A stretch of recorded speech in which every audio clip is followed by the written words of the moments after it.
nshaka gukizwa.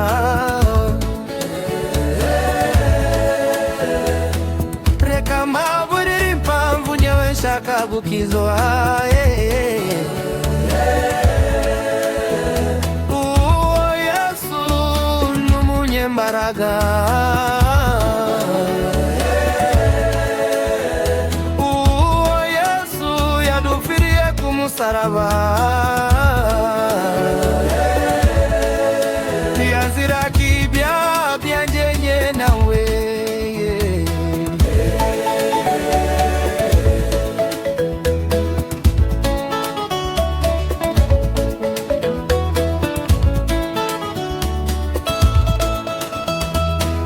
Reka mbaburire impamvu njyewe nshaka gukizwa.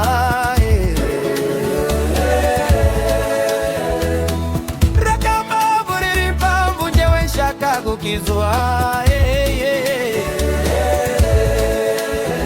Uwo Yesu yagikuza intwara kubitayo.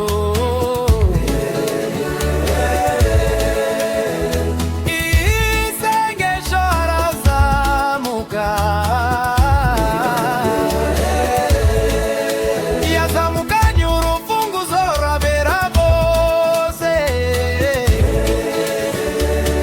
Ndigeze asigayo uweramye.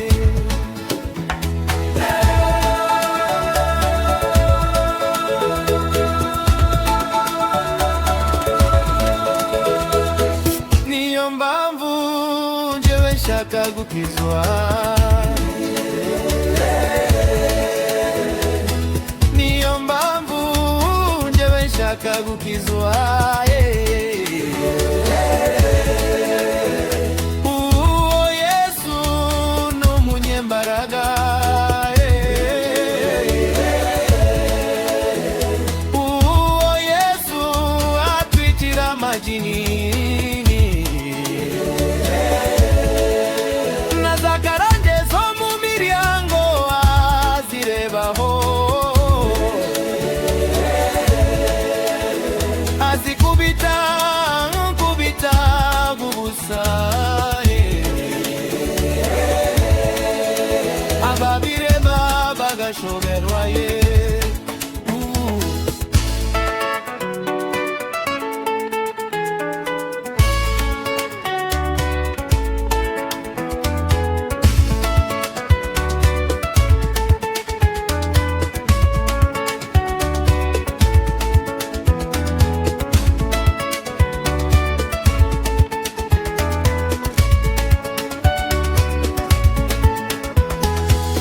Ariko yavutse kupa ibitangaza.